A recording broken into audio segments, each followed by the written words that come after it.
element of natural number.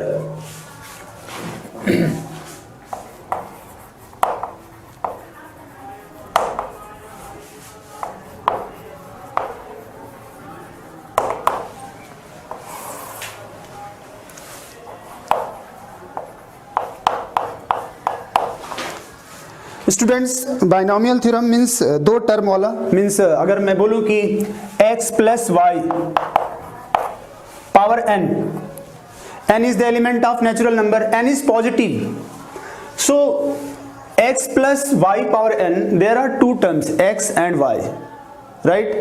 The expansion of this one is nc0 x power n plus nc1 x power n minus 1 into y plus nc2 x power n minus 2 into y square plus N C N X power 0 Y power N. अच्छा, मैंने ये सब सारा कुछ लिख दिया, लेकिन क्यों ऐसा कैसे लिख दिया, राइट? तो पहले मैं आपको इसको समझाता हूं कि ऐसा मैंने क्यों लिख दिया।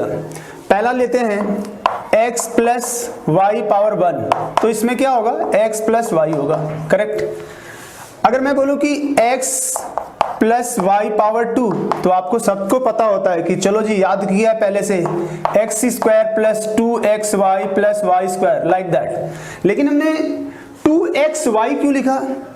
अच्छा, ये तो पता ही है कि भाई x है और y है, स्क्वायर है, तो x का मैक्सिमम पावर 2 आएगा, y का भी मैक्सिमम पावर 2 आएगा। लेकिन ये बीच का जो टर्म है 2xy, इसमें जो xy का कोफिशिएंट है वो 2 ही क्यों है? अच्छा भाई, हमेशा जब भी हम इसको एक्सपेंड करेंगे x plus Y power anything means 3, 4, 5 जो भी, तो जो इसका कोफिशिएंट हम लिखते हैं, जैसे एक्स वाई का कोफिशिएंट 2 क्यों है, करेक्ट? तो चलते हैं बात कर लेते हैं। अच्छा, एक्स स्क्वायर का कोफिशिएंट 1 क्यों है, वाई स्क्वायर का कोफिशिएंट 1 क्यों है?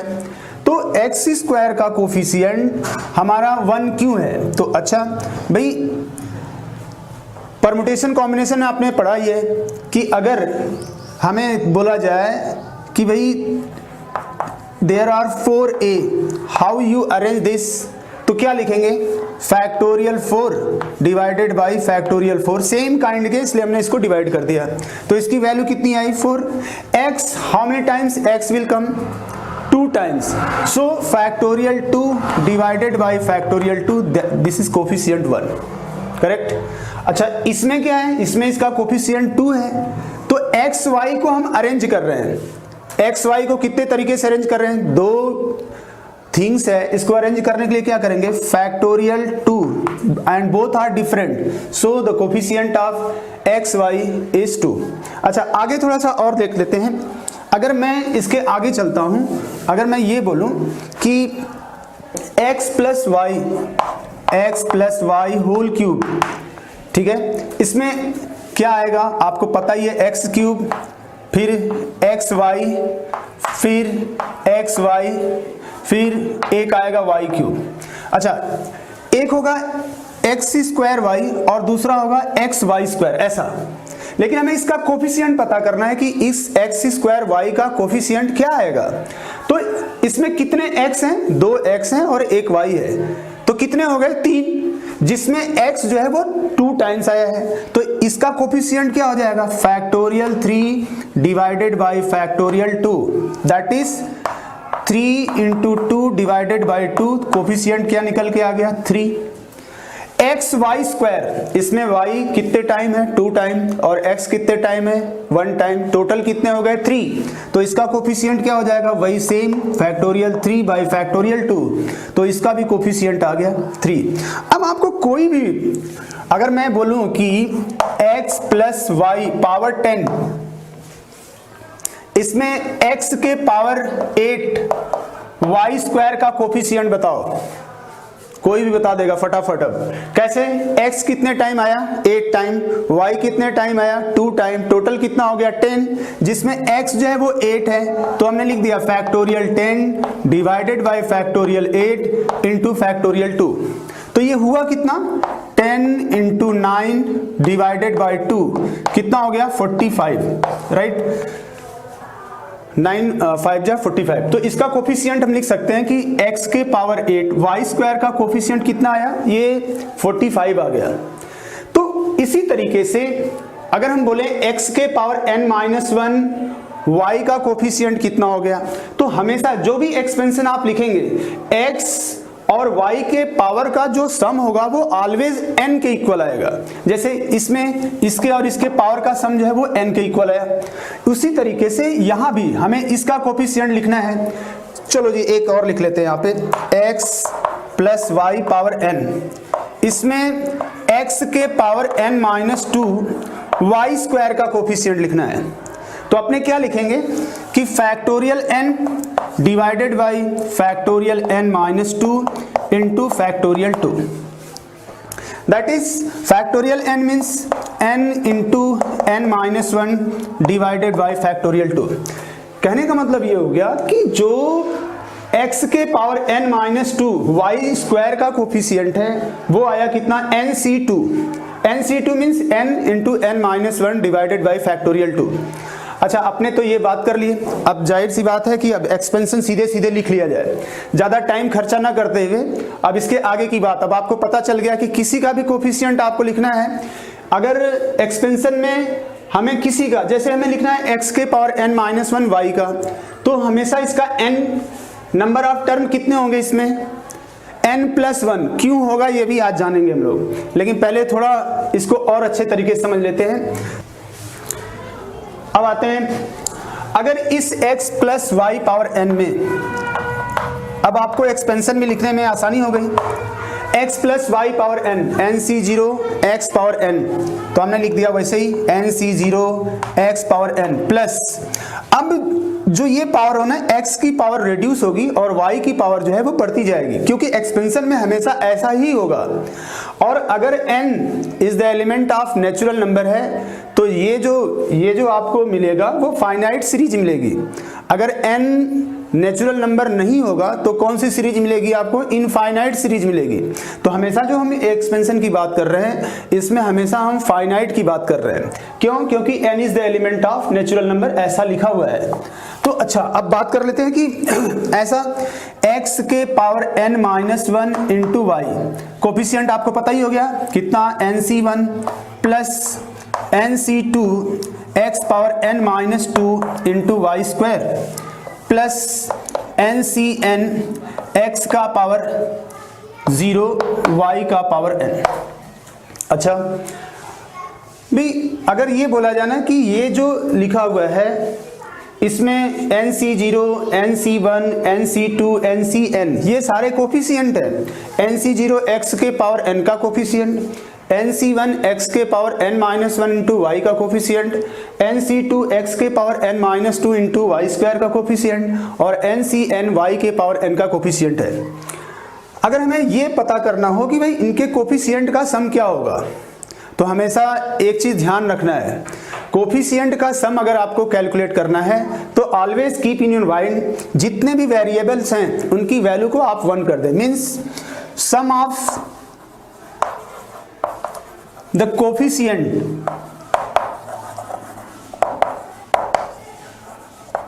Put x equals to y equals to 1, तो सीधे सीधे आपको मिल जाएगा यहाँ पे 2 power n that is nc0 plus nc1 plus nc2 plus ncn। ऐसा तो कभी कभी आपको बाइनोमियल परमुटेशन कॉम्बिनेशन में भी इन चीज़ों का यूज़ करने को आपको मिल जाता है ना, कि अगर आपको दिया है कि देयर आर n डिफरेंट या 10 different articles, in how many ways you can select one or more. So you write here nc1 plus nc2 plus nc3 plus ncn, ये आपसे पूछा जा रहा है। तो यहाँ पे n की वैल्यू कितनी है, 10 है, तो आप लिख देंगे ना x plus Y power n की वैल्यू को 10 लिख दिया। तो ये वाली बात सिर्फ इधर ले आके माइनस कर देनी होती हो। तो अपने को सेलेक्ट वन आर मोर, तो आपने क्या लिखा 10c1 plus 10c2 plus 10c10 that is your 2 power 10 minus 1। ये इसका आंसर आप लिखते हैं। अच्छा, इसमें अब y के प्लेस पे अगर हम माइनस वाई कर दें, if y is replace by minus y, means ये आपका तो पहला हो गया। दूसरा x minus y power n, that is nc0 x power n plus nc1 x power n minus 1 into minus y plus nc2 x power n minus 2 minus y का whole square plus minus 1 power n ncn y power n अब positive होगा या negative, even होगा और odd, ये वाली sign उसी पे डिपेंड करेगी। अगर अपने को इसको लिखना होगा तो क्या हो जाएगा, nc0 x power n minus nc1 x power n minus 1 into y plus nc2 x power n minus 2 into y square plus minus 1 power n ncn y power n। अच्छा, अब इस 1 और 2 को हम ऐड कर दें तो क्या होगा, और 1 और 2 को सब्ट्रैक्ट कर दें तो क्या होगा। तो 1 और 2 को पहले ऐड कर लेते हैं, बाकी आगे अपने बात कर लेंगे कि नंबर ऑफ टर्म कैसे कैलकुलेट किया जाएगा। हाँ, नंबर ऑफ टर्म जैसे आपको पहले से पता होगा कि x plus Y power n, तो आपने रट्टा मार लिया होगा कि नंबर ऑफ टर्म कितने n+1 कैसे हैं। तो हमें लगता है आधी जनता को तो पता ही नहीं होता है कि नंबर ऑफ टर्म कैसे कैलकुलेट किया जाता है।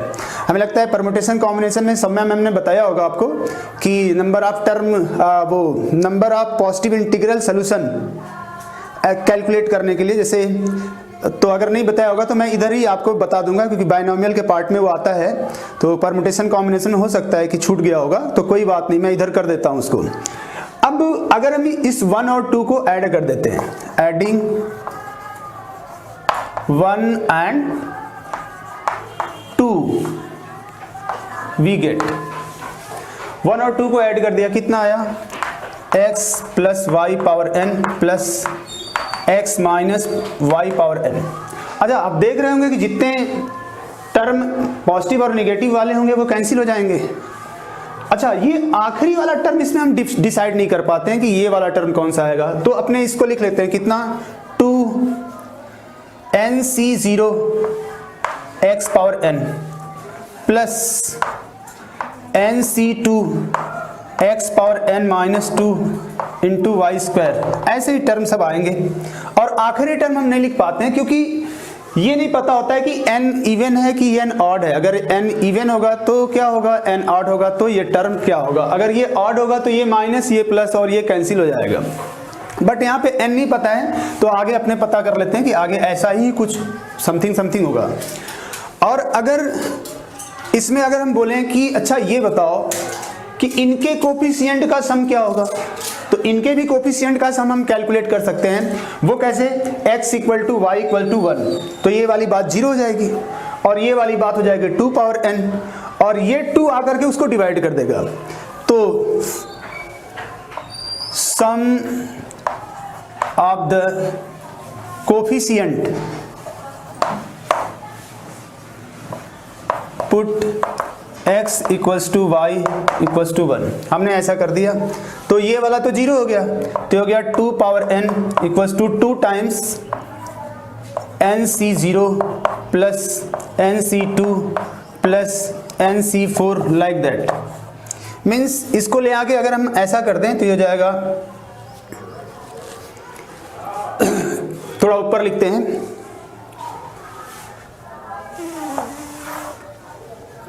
2 power n minus 1 equals to nc0 plus nc2 plus nc4, ऐसा कुछ।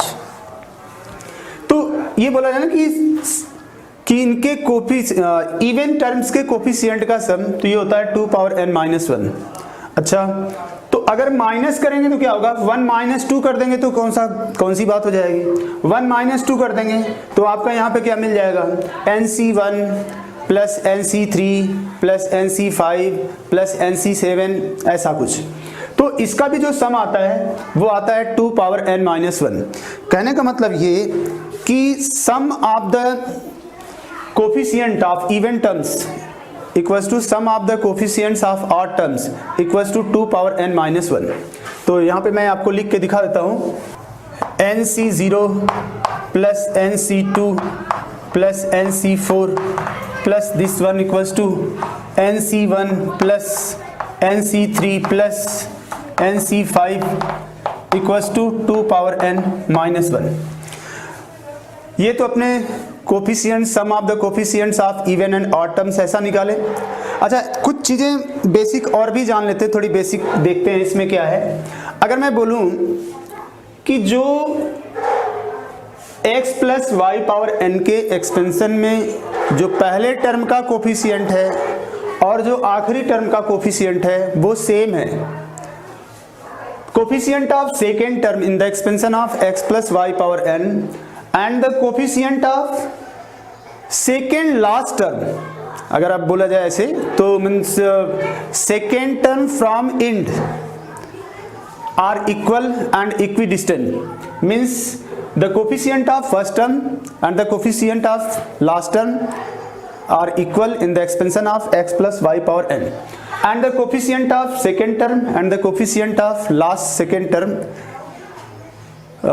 From the end are equal and equidistant, means you can say that कि nc0 equals to ncn,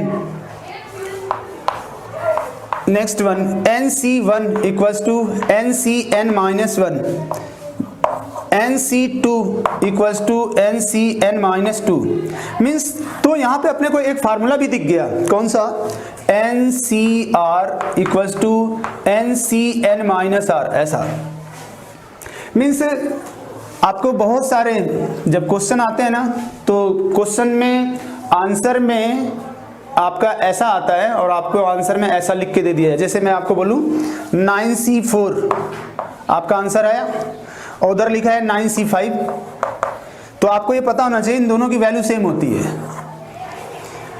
तो दोनों की वैल्यू सेम है तो कभी कभी ऐसे क्वेश्चन में तो आपको ये वैल्यू मिलती है लेकिन आंसर में ऐसा लिखा होता है, तो आपको ये ध्यान रखना होगा कि NCR equals to NCN minus R। कुछ basic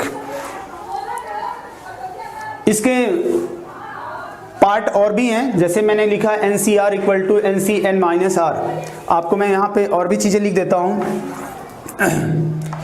NCR equals to N by R into N minus 1 CR minus 1,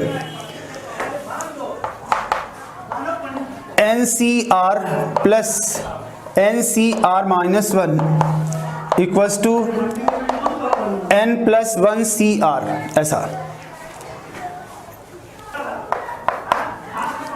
NCR into factorial R equals to NPR, NCX equals to NCY implies that X equals to Y or X plus Y equals to N। ये सब basic बातें आपको इसको ध्यान रखना होगा। अब इस पे अपने क्वेश्चन करेंगे। अच्छा, in the expansion of x plus Y power n, any term, कोई भी टर्म आप इसमें से ले लें, जो x और y के पावर का सम होगा वो ऑलवेज n के इक्वल होगा। अब आपको मैं बता दूं कि जो x plus Y power n है इसमें number of term n plus 1 होते हैं और क्यों होते हैं। To find the number of terms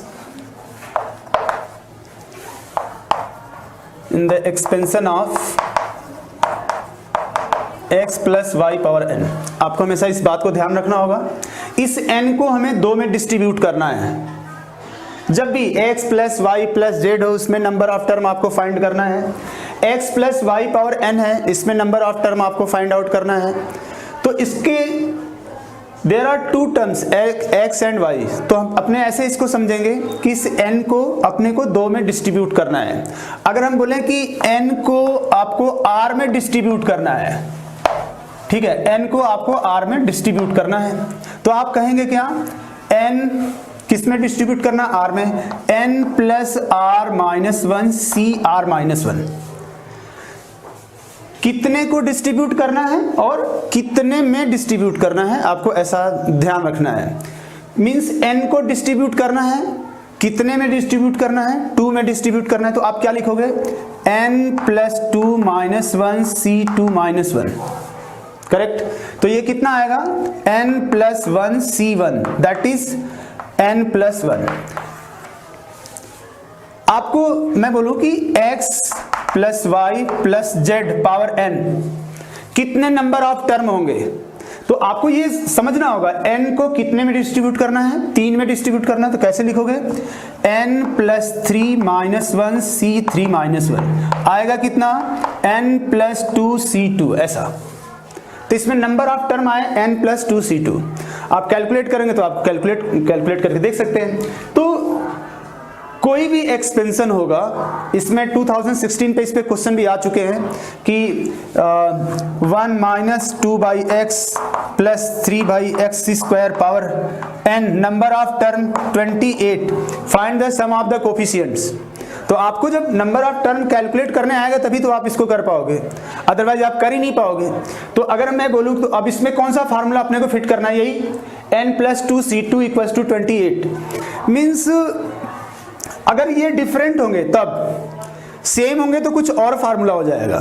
तो अपने को ये पता है कि बाइनोमियल थ्योरम में ये बाइनोमियल नहीं है। अगर मैं बोलूं कि x plus 2x power n, तो ये बाइनोमियल थोड़ी है, ठीक है। ये तो 3x पावर n है, मोनोमियल हो गया ये। मीन्स इन दोनों को डिफरेंट होना होगा तभी ये बाइनोमियल होगा, अदरवाइज इसको हम मोनोमियल बोलेंगे। तो आते हैं थोड़ी और आगे बात कर लेते हैं। तो आपको ये पता चल गया कि नंबर ऑफ टर्म हमें कैलकुलेट करना है कि अगर x प्लस वाई ये दोनों डिफरेंट होंगे तो अपने को क्या लिखना होगा, n plus r minus one c r minus one. n को कितने में डिस्ट्रीब्यूट करना है, r कितना है इसका 2, तो n plus 2 minus one c 2 minus one, तो नंबर ऑफ टर्म निकल के आ जाता है n प्लस 1। अब आगे चलते हैं। अब आता है in the expansion of x plus Y power n, general term और मिडिल टर्म, उसके बाद बताने के बाद फिर क्वेश्चन शुरू करते हैं। तो general term in the expansion of x plus Y power n,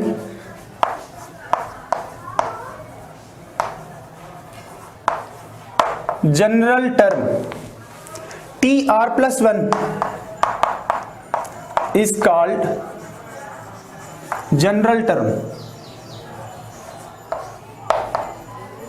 tr plus 1 is called general term. अच्छा, tr plus 1 that is ncr x power n minus r y power r। अच्छा, एक चीज आपको और भी बता दें, ये जनरल टर्म क्यों है, अब इसी को ले लेते हैं। इसको हम ऐसा भी लिख सकते हैं, summation r equals to 0 to n ncr x power n minus r y power r की वैल्यू 0 रखो पहला टर्म, r की वैल्यू 1 रखो दूसरा टर्म, r की वैल्यू 3 रखो तीसरा टर्म, ऐसा आएगा। इसलिए ऐसे वाले को हम बोल देते हैं जनरल टर्म। जनरल का मतलब आप उसमें r की वैल्यू कोई भी रखो आपको वो टर्म मिलेगा। जैसे मैंने अभी बताया आपको r की वैल्यू 1, तो आपको दूसरा टर्म 2 रख दिया, तीसरा टर्म, ऐसे आपको मिलता जाएगा। इसलिए इसको हम बोलते हैं जनरल टर्म। जनरल टर्म जैसे अगर आपको मैं बोलूं कि इन the expansion of x plus 3y power 10, x plus 3y power 10, find fifth term. तो आपको क्या लिखना होगा, t4 प्लस 1, इसमें r की वैल्यू जो होगी वो, क्योंकि हमेशा जो टर्म होता है ना, जो टर्म आप फाइंड आउट कर रहे हो, x plus Y power n है तो इसमें n प्लस 1 टर्म हो रहे हैं। तो अपने को एक, जब x प्लस 3y पावर 10 लिख रहे हैं तो अपने को r की वैल्यू कितना लिखना, फिफ्थ टर्म के लिए 4, तो t4 आपको t4 प्लस 1, तो कितना आ जाएगा ये 10c4 x का पावर 10 माइनस 4 3y का पावर 4, ऐसा जो भी कैलकुलेट करके आएगा वो आपका टर्म आ जाएगा। अच्छा, पूछा जाएगा उसका कोफिशिएंट क्या होगा, तो कोफिशिएंट के लिए क्या करेंगे, ये वाला और जो ये वैल्यू आएगी 3 पावर 4 वो कोफिशिएंट हो जाएगा। किसका कोफिशिएंट अगर पूछा जाए तो भाई x के पावर 6 y के पावर 4 का कोफिशिएंट आपको बताना है। तो आपको मैंने बहुत पहले ही बिगनिंग में ही बता दिया था, इसमें x के पावर 6 y के पावर 4 का कोफिशिएंट, तो आपको शुरू में ही मैंने बताया कि इसमें x कितने टाइम 6 टाइम्स, y कितने टाइम 4 टाइम, तो ये हो गया factorial 10 divided by factorial 6 into factorial 4। पढ़ने वाले में 60% जनता ऐसी होती है जिसको यही नहीं पता होता है कि कोफिशिएंट कैसे कैलकुलेट करते हैं, रट्टा मार के चले जाएंगे एग्जाम में आएगा तो गायब हो जाएंगे। अच्छा कोफिशिएंट कैलकुलेट करना है, अरे ऐसा तो कभी सर ने बताया ही नहीं था। तो ये आप जान लीजिए, इसको किसी का भी कोफिशिएंट कैलकुलेट करना है, इसमें आपको ऐसा करना होगा कि x, भाई ये आपके x के पावर 6 y के पावर 4 का कोफिशिएंट, इट मींस कि x कितने टाइम है इसमें 6 टाइम, y कितने टाइम है 4 टाइम। अच्छा y वाले प्लेस पे 3y है, तो इसका मतलब हमें और कितना लिख देना होगा 3 का पावर 4 आ गया, इसका कोफिशिएंट आपने लिख दिया। तो इतने आसान तरीके से आपको कोफिशिएंट कैलकुलेट करने को बताया जाएगा। जब भी आपको कोई भी एक्सपेंशन दिया हो, आपको ऐसे लिख दिया ना कि अगर x 5x plus 6y power 15, इसमें बताओ x के पावर 9 y के पावर 6 का कोफिशिएंट कितना। तो x के पावर 9, x के प्लेस पे क्या है 5x है, तो आप ऐसे लिखेंगे ना 5x, तो ये हो गया 5 का पावर 9। अच्छा y के प्लेस पे कितना है 6y, तो 6 का power 6 into factorial 15 divided by factorial 9 into factorial 6, ये इसका कोफिशिएंट निकल के आ जाएगा। तो आप, मुझे लग रहा है कि उम्मीद है पूरी तरीके से आपको ये बातें समझ में आ गई होंगी, और ये कोफिशिएंट फाइंड आउट करने का सबसे अच्छा तरीका है। अब आगे चलते हैं, थोड़ी आगे बात कर लेते हैं कि जनरल टर्म के बाद मिडिल टर्म आता है, उसके बाद क्वेश्चन की शुरुआत हो जाएगी। तो आपको बहुत सारे क्वेश्चन भी मैं कराऊंगा आज।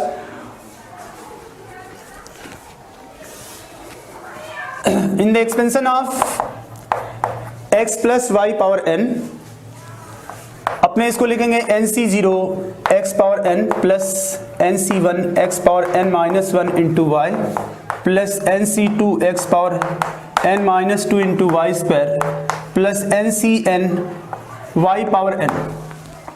We replace x by 1 and y by x.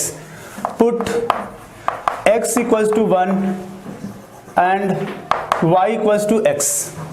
So this becomes 1 plus x power n. This can be written as nc0 plus nc1x plus nc2x square nc3x cube plus ncn x power n, ऐसा। अच्छा अब अपने क्या करेंगे कि इसको हम एक तरीके से और भी लिख सकते हैं, वैल्यू को कैलकुलेट करके लिखा होगा। जैसे इसके एक्सपेंशन को हम ऐसे भी लिख सकते हैं 1 plus n x plus n minus 1 divided by factorial 2x square n minus 1 n minus 2 divided by factorial 3 into x cube plus आखिरी में x पावर n।